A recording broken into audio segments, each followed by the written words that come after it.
If you're a Cleveland Browns fan looking for a break from the emotional roller coaster that is the price we pay from loving then hating our Browns, then a big welcome to Cleveland Browns Anonymous, a group therapy podcast to help you survive the season. So let's start our meeting.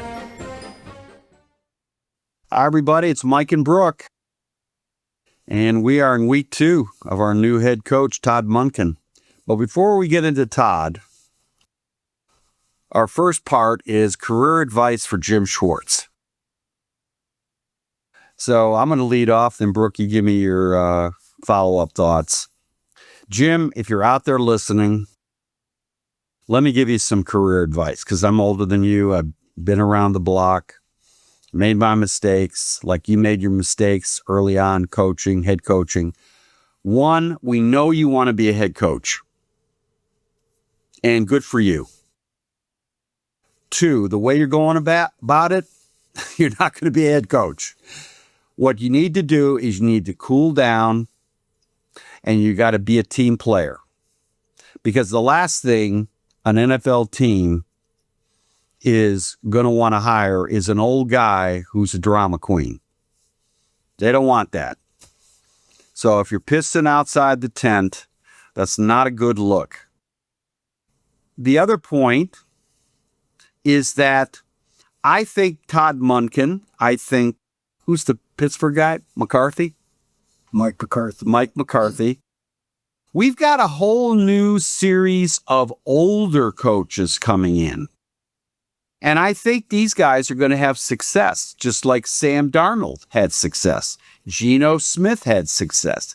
Think about these quarterbacks that had a second time around, third time around, Baker, and all of a sudden they're enjoying some success because they've learned from their mistakes.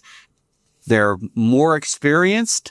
And I think you're going to see the shift in the NFL thinking, which is pretty much herd mentality. You're going to see a shift, and you're going to say, hey, why don't we go after an older coach with experience? And that's Jim Schwartz. Your day is not over. But right now, the way you're having a hissy fit, dropping F-bombs on your way out, that's not a good look. Be a team player. Work with Todd. Work with the defense. Continue building your resume. And I can assure you, there's going to be openings next year for a veteran coach who knows his way around. What's your thoughts, Brook? Well, I agree. I think he shouldn't have gotten but again, like we weren't in Berea, like it's all reporting, but a lot of the reports say, he was emotional. You could take that as mad. You could take that as sad. I think, you got to keep in mind he is a human being. So his reaction, getting passed over twice, I'd be pretty pissed, and on top of that, I hate to say it, but, getting passed over twice by a Cleveland Browns is, it's kind of as low as it gets. But I think, if you had a crystal ball and you could go back in time, it's like that line in The Godfather when he's meeting Sollozzo and Sonny bursts out. Yeah. And Godfather says, never let anyone know how you're feeling except your family. So maybe if you're Jim Schwartz, when Andrew Berry says, hey, Jim, we appreciate it, but we're going another direction, you take a deep breath.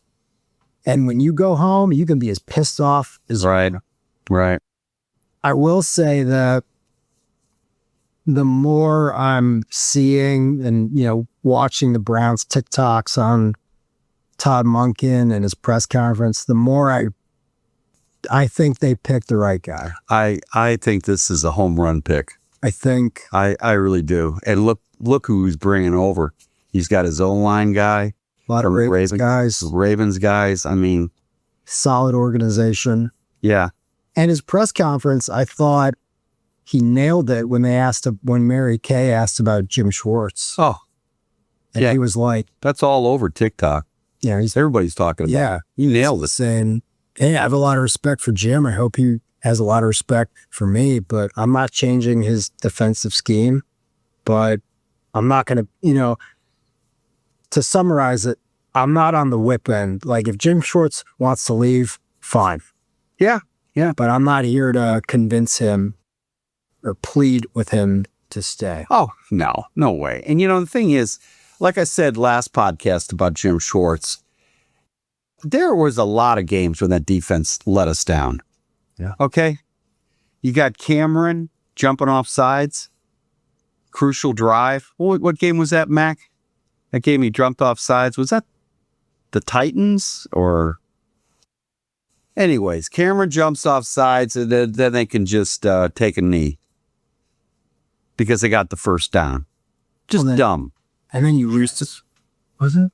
Maybe the Jets. That was a complete debacle. The worst one was losing to Carson Wentz on a last drive of the game. Hey, this Jim Schwartz defense doesn't travel well.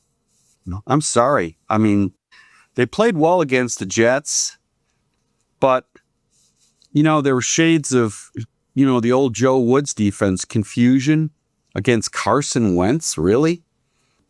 So, Jim Schwartz stood out like Bill Callahan stood out as just a guy who got the max out of his players. I liked his mojo on the sidelines. Everybody wanted Jim Schwartz to stay.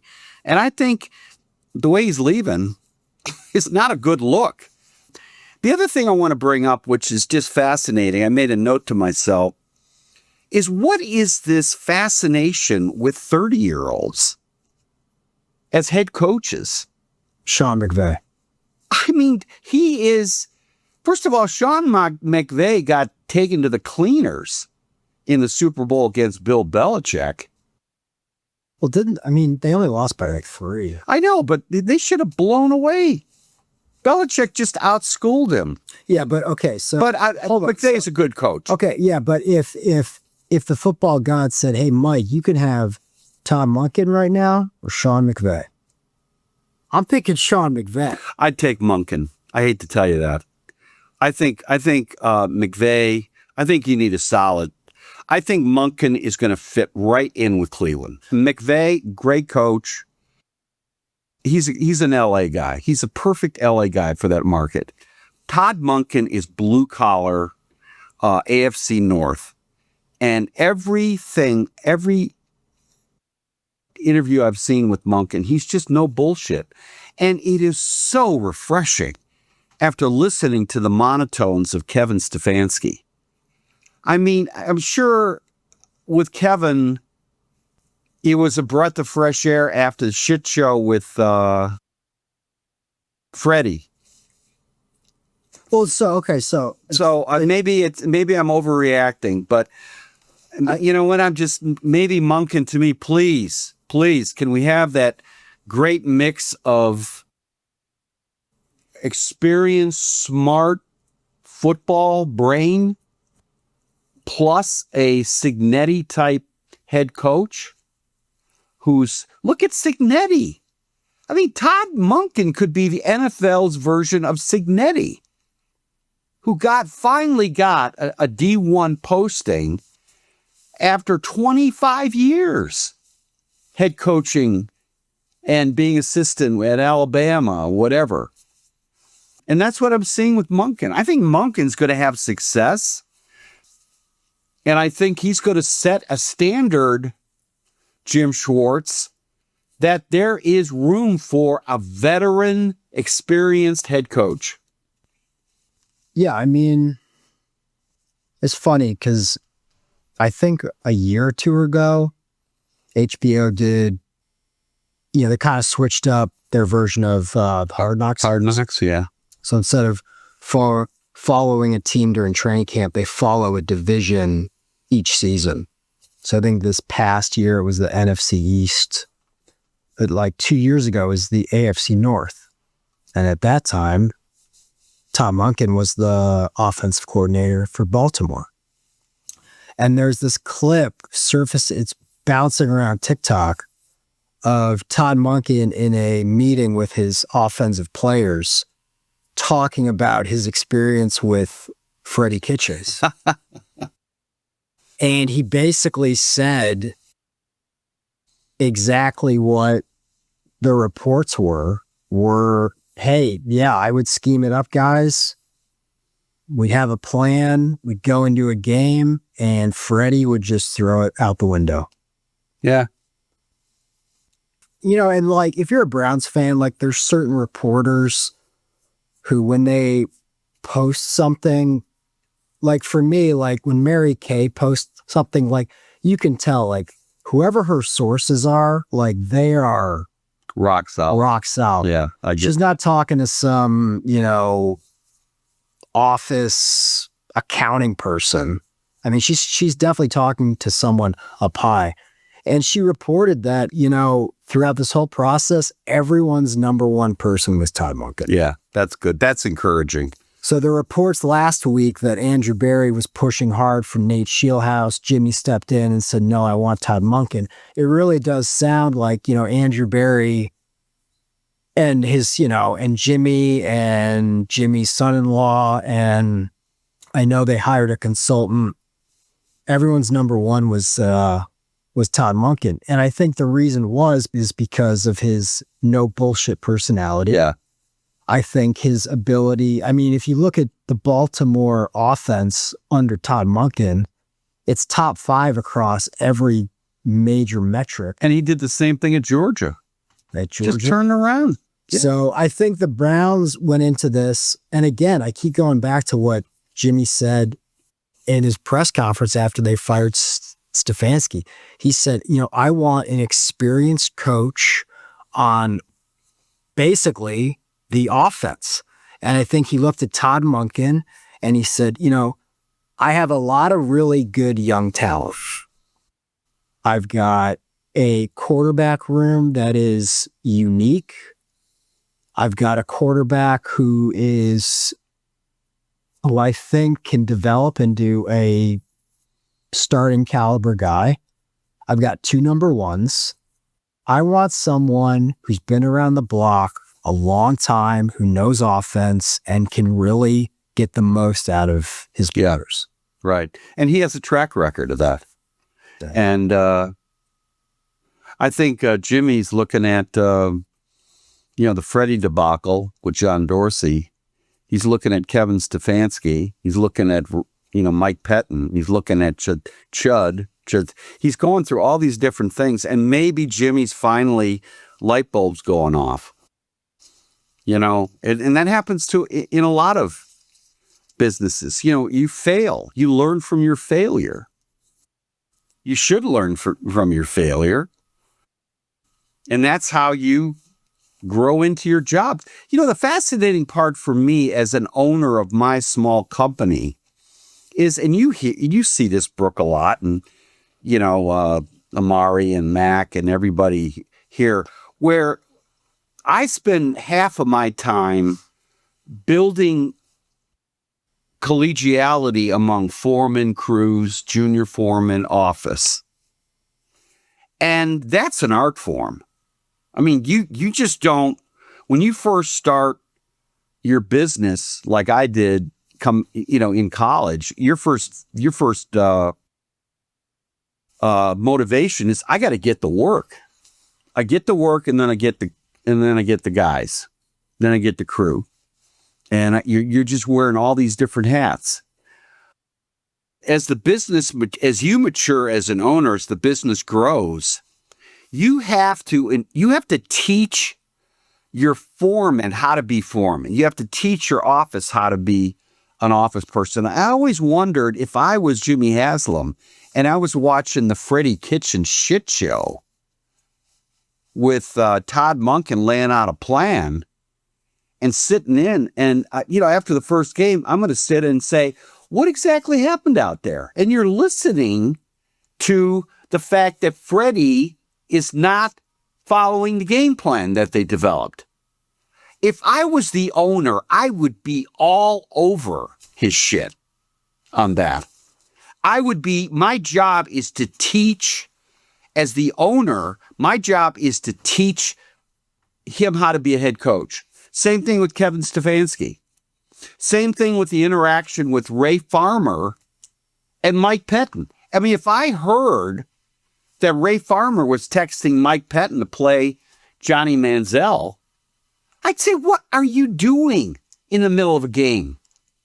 Now, if Jimmy Haslam's telling Ray Farmer to text him and Pettin and Farmer aren't pushing back, that's the definition of dysfunction. So going around, in the last couple of weeks, Jimmy Haslam says, bristles at the fact that the Browns are a dysfunctional organization. Well, why do you think they think that, Jimmy? You got Freddie. You got Ray Farmer ignoring a 10,000, how much do they pay? $10,000 for a report that said, take Derek Carr, not Johnny Manziel, and you ignored it. Then you got Freddie throwing out the game plan right before the game starts. I mean, that's pretty dysfunctional, right? I think what Jimmy's learned, and at least for me, I could just see it in his reaction in that press conference. I think after each regime, head coach, GM, I think he's learned from that, and I think he's pivoted. I would bet that he has gotten very humbled by the whole process of how hard it is to own, a football team, and especially how hard it is to own a football team like the Cleveland Browns, who are a staple organization. When you think of like those original NFL teams, I think of the Browns, I think of the Packers, I think of the Cowboys. The Giants. The Giants. Well, the Cowboys, they came in. We're not. They weren't. I mean, it was the Redskins, the Giants, Bears, the Bears. Yeah. So I think.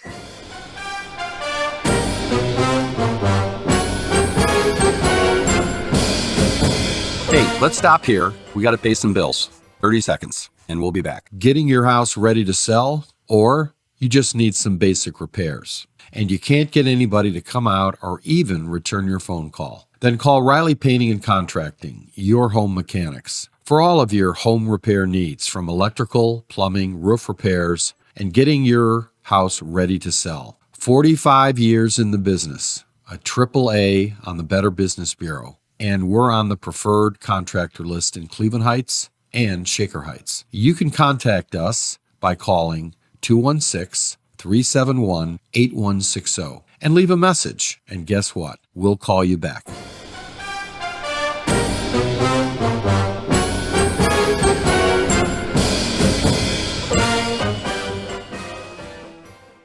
I think also, I am tempering my expectations. My gut feeling is I think this was a good pick.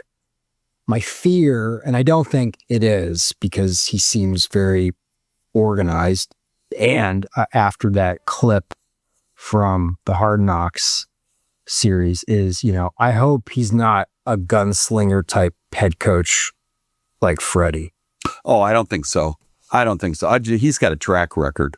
I mean, look what Freddie did at North Carolina. I mean, he ruined that. He and Belichick, he ruined that. And he got Lombardi down there. I mean, that's the definition of dysfunction. Yeah. We're all hoping the Browns have grown out of this dysfunction. I can't wait to read, if Jimmy ever does it, I hope he comes out with his memoirs. But here's the other thing with Jimmy. He and Dee, that's that from outward appearances, stable marriage. They've been together a long time. That says whenever you have a stable marriage, that shows that you learn from your mistakes. That's the work in a marriage. Because what attracts you to a person is also something that, can repel you. Because it's yin and yang. And to be able to learn how to interact with your wife and vice versa is the key to a great marriage. Yeah. And I'm hoping that Jimmy is coming in, he's learning from his mistakes, because God knows they made a lot of mistakes, and they've got Monken. Now here's the kicker, which is really interesting. Deshaun Watson. Mm-hmm. Now everybody says, oh yeah, it's going to be fascinating watching Kevin Stefanski work. down in Atlanta because he doesn't have Deshaun Watson. He's doesn't have this dysfunctional Browns organization. Okay, fine. That's going to be an interesting subplot to watch next season because I can guarantee you his special teams will be shitty. Okay. So Atlanta fans, get ready for that. And they're going to have to listen to after each debacle how they got to coach better. So, okay, get ready for that, Atlanta fans. But can you imagine if Monken can turn around Deshaun Watson? I'm not saying he's going to be the starter, but can you imagine Watson stepping in, say Shedeur gets hurt, whatever, and Watson is playing well? What does that tell you about Todd Monken and versus Kevin Stefanski? Well, yeah, I mean, That would be, a great backup, a guy who you could trade. Okay. Right? all I know is from and I know Mac does this too, but I do a lot of fantasy football, and every quarterback minus Joe Flacco for those 6 games, every quarterback that Stefanski coached as the starter for the Browns, their fantasy points, i.e. yards, touchdowns, was in the bottom. Yeah. And then Baker goes to Tampa He lights it up. and he's balling out.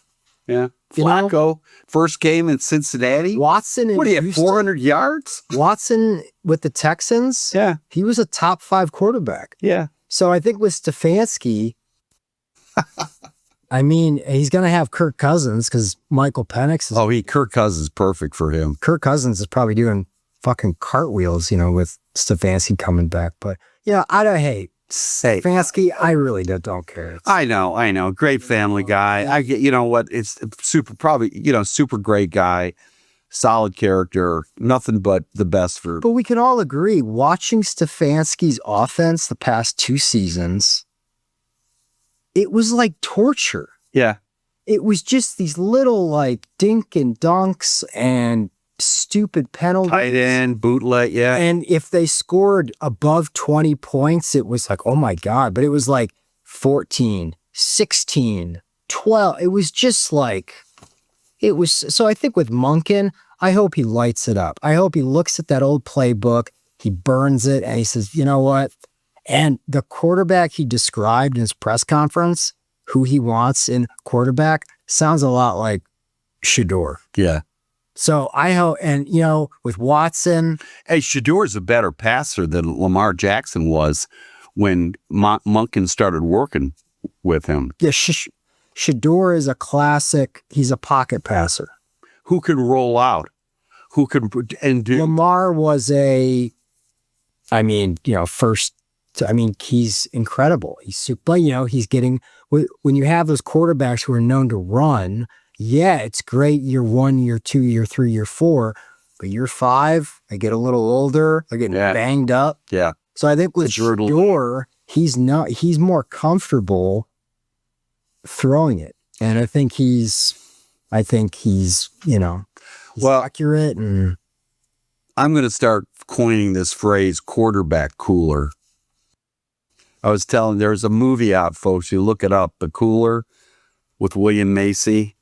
And it's a great indie film, but William Macy, I think Alec Baldwin's in there as the head of the casino. When somebody was on a tear and just making a lot of money, winning gambling and this and that, they would bring in, they would call the cooler to go in. And William Macy was sitting next to this guy who was on a roll. All of a sudden, starting getting 5s and 6s. Face card. So dealers starting to get aces and 10s and jacks. So, yeah. I've not seen Kevin Stefanski develop anybody in his tenure at the Browns. So, but anyways, that's another thought. We talked about Jim Schwartz's career. We talked about how hopeful we are with Todd Monken, the difference between Monken and Stefanski. I think one thing too that I think is not being talked enough about is Andrew Berry. I think you can look at all the drafts that he has been a part of, I think everyone would agree this past draft was the best draft they've had maybe ever. Okay, what's and drafts before that were always like, all right. Well, what do they have? They only had second round. They didn't have 2 1s, right? My point is, I think the thing that I have to keep reminding myself about is Paul DePodesta. Yeah. Paul DePodesta is like, and from what all the reports were, I think fans thought, oh yeah, he's just analytics guy, he kind of chimes in, but apparently all the reports were he was the one who had to sign off on everything. Well, free agents, draft picks, who to cut. And I think when he left, I think Jimmy Haslam, when the draft was, when they were going through that whole process last year, I think Jimmy said, Andrew, you have full control here. This is your draft. Right. This is your free agency. So I think it's going to be very curious. I think Andrew Berry was like, finally, let me do what I got to do. I think Paul DePodesta had way more of a involvement in this team than we ever thought. Yeah. Well, who was that guy, Mac, the Minnesota Vikings GM they let go? Yeah, he was a Brown. He was Ase or it was some, African name. He was another Harvard guy. Forget it. Well, I think he was a Wall Street trader. And analytics and this and that. I mean, he was from the Paul DePodesta tree. And I guess he got let go. He got fired. Apparently there's a lot of because his drafts were just terrible. Well, the bigger thing was the owner of the Vikings is like, so you mean to tell me you had an option of keeping Sam Darnold, who's now in the Super Bowl, who wanted to stay with the Vikings, wanted to be in Minnesota, or you're going to go with J.J. McCarthy, who hasn't proven shit, who looks like a bust, who last year was a total bust, and there was a lot of tension. Yeah, no brainer. He's gone. Yeah. The Vikings would be a whole different team. And then look at Seattle. Seattle's drafts have been lights out the last couple of years. When you have great drafts, think about the Steelers in the mid-'70s. They had one draft where they literally drafted 4 Hall of Fame players. One draft. That's not a home run. That is a once-in-a-generation draft. And that set the Steelers up for their run. Same with the Cowboys. Troy Aikman. Jimmy Johnson. Yeah. And Bill Walsh with the 49ers. The Giants. Ernie Accorsi goes over. He leaves Cleveland. Thank you, Art Modell. Look, this team, the Browns, they are not that far off. Yeah. And then you got a coach who's going to develop the talent. Exactly. And that's what we haven't had. You get another rock-solid draft. You've got a good free agency. The salary cap went up, which means Andrew Berry has now more money to spend. O-line guy, veteran. This team is not that far off. Yeah. They are not, I really think that they're going to surprise a lot of people next year. Yeah, so do I. I wonder what the over-under is for Vegas. I think it's Browns, like 4 games. I think 5.5. Yeah. But no, I think Browns, there is a reason for tempered hope. Well, there's, the consensus now, at least on social media, TikTok and Instagram, on the Browns is when they hired Todd Monken, like that first day, people were so pissed. Yeah. And I think the more they've watched, the more they've read, they are like us, or they're more maybe like me, where it's like, yeah, out of all the choices, I think that was the best pick. Right. Right. Okay. Well, let's end it there. Wait, no, who you got in the Super Bowl? I'm going to take Seattle. Yeah, I hope they crush the Patriots. I think Seattle's defense is just, they are such a great, well-rounded team. And, the Pats have, they've lucked out. I mean, they played Denver with a second stringer, really, and they barely won that game. They played in New England when it was kind of wet, rain, and Stroud had a terrible game. Looked absolutely terrible with that great Texans defense. I think I'm loading up on Seattle. I think that's the play. What's the line on that, Mac? Do you know? Check right now. I mean, yeah, I don't think they've had an impressive win all year besides they beat Buffalo. They had in Buffalo, yeah. They're a good team. They're a good team. And Vrabel's done a great job. And they've got a quarterback. Yeah. Got a good defense. They're a good team.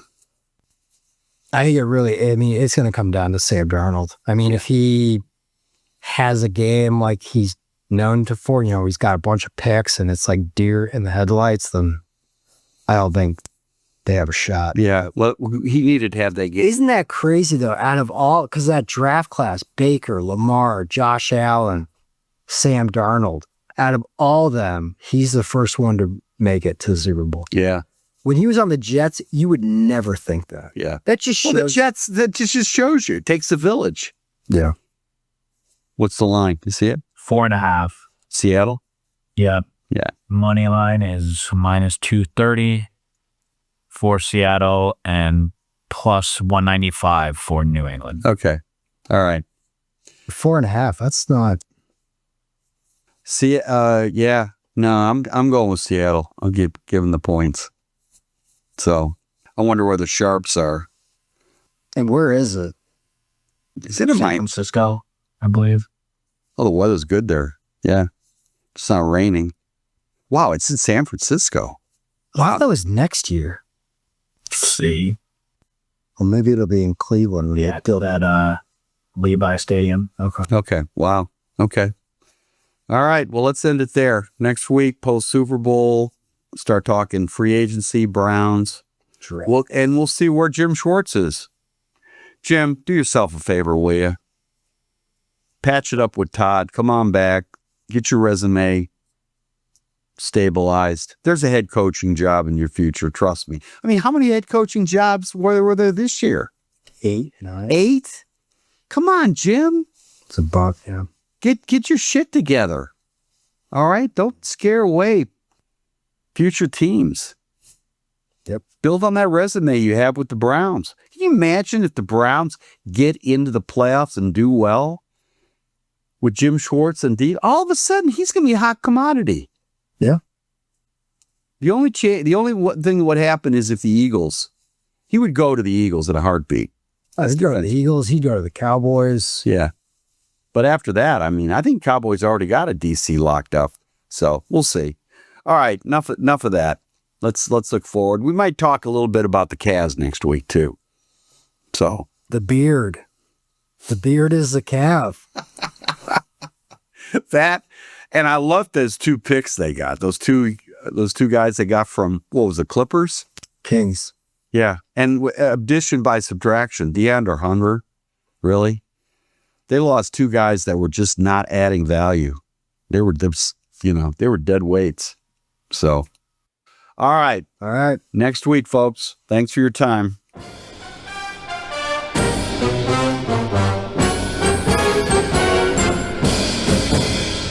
Thank you for listening to the Cleveland Browns Anonymous podcast with Mike Riley. We have a lot more content on the way as we get this new podcast started. You can also check out some of our other podcasts like the Cleveland Real Estate Investor Podcast and other new ones that will start soon. On any platform that you find yourself listening to us on, feel free to leave us a like or comment or follow us. It always helps.